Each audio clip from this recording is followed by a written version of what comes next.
বিসমিল্লাহির রহমানির রহিম। দর্শক, জুলাই আন্দোলনে বৈষম্য বিরোধী ছাত্র আন্দোলনের ডাকা এক দফা দাবিকে ঘৃণাভরে প্রত্যাখ্যান করা একটা অনলাইন মিটিং সামাজিক যোগাযোগ মাধ্যমে ছড়িয়ে পড়েছে। শেখ হাসিনার পক্ষে ববি শিক্ষকদের গোপন সভা ফাঁস। চ্যানেল 24-এ আসছে নিউজটা এরকম: জুলাই আন্দোলনের বৈষম্য বিরোধী ছাত্র আন্দোলনের ডাকা এক দফা দাবিকে ঘৃণাভরে প্রত্যাখ্যান করার পাশাপাশি শেখ হাসিনার পক্ষে নিয়ে বরিশাল বিশ্ববিদ্যালয়ের শিক্ষকদের একটি অনলাইন মিটিং সামাজিক যোগাযোগ মাধ্যমে ছড়িয়ে পড়েছে। এ নিয়ে দেশ বইছে তুমুল সমালোচনার ঝড়। নেতিবাচক প্রতিক্রিয়া দেখা দিয়েছে শিক্ষার্থীদের মাঝেও। গত বছরের 4 আগস্ট অনুষ্ঠিত 1 ঘন্টা 30 মিনিটের ভিডিওতে দেখা যায় বিশ্ববিদ্যালয়ের তৎকালীন ভিসি অধ্যাপক ডক্টর বদরুজ্জামান ভূঁইয়ার নেতৃত্বে ভাইরাল অনলাইন সভাটি অনুষ্ঠিত হয়।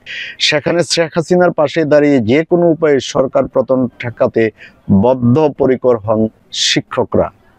ভাইরাল ভিডিওতে দেখা যায় বিশ্ববিদ্যালয়ের রেজিস্ট্রার মোহাম্মদ মনিরুল ইসলাম উপস্থাপনা বক্তব্য দিচ্ছেন। তিনি বলেন, আজকের জরুরি ভিত্তিতে কেন জুম মিটিং আয়োজন করা হয়েছে সে বিষয়ে আমাদের শিক্ষক সমিতির সম্মানিত সভাপতি ডক্টর বাতেন চৌধুরী পুরো বিষয়টি নিয়ে কথা বলবেন। এরপরের স্যারের নির্দেশনা অনুযায়ী আমরা এক একজন আলাদা করে কথা বলবো। এরপর বরিশাল বিশ্ববিদ্যালয়ের শিক্ষক সমিতির সভাপতি ডক্টর আব্দুল বাতেন চৌধুরী, অধ্যাপক ডক্টর বদরুজ্জামান ভূঁইয়া সহ অন্যান্য শিক্ষক কর্মকর্তা কর্মচারীদের উদ্দেশ্যে বলেন, আপনারা জানেন দেশ এই মুহূর্তে একটি ক্রান্তিকাল অতিক্রম করছে। এই ক্রান্তিকালে আমাদের সকলের অবশ্যই একটি সুনির্দিষ্ট দায়িত্ব রয়েছে। কি দায়িত্ব! তৎকালীন প্রধানমন্ত্রী শেখ হাসিনা বরিশাল বিশ্ববিদ্যালয়ে উদ্বোধন করেছেন উল্লেখ করে শিক্ষক সমিতির সভাপতি আরো বলেন, শিক্ষার্থীদের ঘোষিত এক দফার কোনো যৌক্তিকতা নাই। আমি এই আন্দোলনে যারা নেমেছে তাদের ঘৃণা করি। ছাত্র জনতার যে আন্দোলনটা আছে তাদেরকে ঘৃণা করেন উনি। এই আন্দোলন প্রত্যাখ্যান করি। অনেকগুলো বছর পার হয়ে গেছে। এই বিশ্ববিদ্যালয়ের শিক্ষক কর্মকর্তা কর্মচারী আমরা সকলেই বাংলাদেশ আওয়ামী লীগ সরকারের আমলে নিয়োগকৃত। তিনি আরো বলেন, আমরা যারা মুক্তিযুদ্ধের সপক্ষের শক্তি, যারা বঙ্গবন্ধুর আদর্শে বিশ্বাস করি, তারা যার যার অবস্থান থেকে আজ আমরা শেখ হাসিনার পক্ষে দাঁড়াতে চাই। আজকে আমাদের সময় এসেছে শেখ হাসিনার পক্ষে দাঁড়ানোর। মিটিংটা হয়েছে কত তারিখে?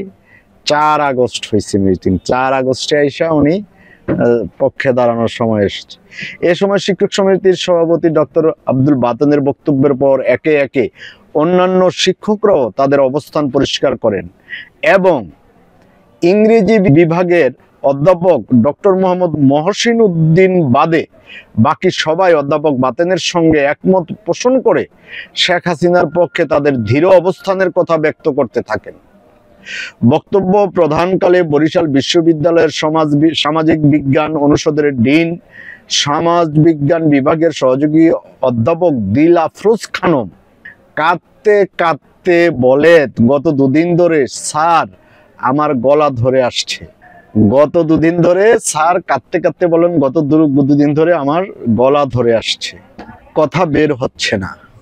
অধ্যাপক দিল আফরোজ খানম, আবার শুনেন দর্শক, সমাজবিজ্ঞান বিভাগের সহযোগী অধ্যাপক দিল আফরোজ খানম কাঁদতে কাঁদতে বলেন, গত 2 দিন ধরে স্যার আমার গলা ধরে আসছে, কথা বের হচ্ছে না। আমার সোজা কথা স্যার, এই মুহূর্তে শেখ হাসিনার কোনো বিকল্প নেই, আমি এটাতে বিশ্বাস করি। এ সময় খুব গুরুত্বপূর্ণ, খেয়াল করেন দর্শক, এ সময় ইংরেজি বিভাগের অধ্যাপক ডক্টর মোহাম্মদ মহসিন উদ্দিন তাদের সঙ্গে একমত পোষণ না করে শিক্ষার্থীদের পক্ষ নিলে তোপের মুখে পড়েন। তিনি বলেন, আমাদের শিক্ষার্থীদের আন্দোলনের একটা জায়গায় আমরা সবার একমত ছিলাম যে আমাদের শিক্ষার্থীরা কোনোভাবেই আহত হবে না, হয়রানি হবে না, গুলিবিদ্ধ হবে না, আমরা তাদের আগলে রাখবো। আমরা এখনো সেই দাবিতেই থাকতে চাই। মহসিন উদ্দিনের এই বক্তব্য প্রধারণের কারণে ডক্টর মোহাম্মদ খোরশেদ আলম, ডক্টর মোহাম্মদ আব্দুল কাইয়ুম ও ডক্টর মোহাম্মদ আবির সহ বেশ কিছু শিক্ষক তার সঙ্গে বাকবিতণ্ডায় জড়ান।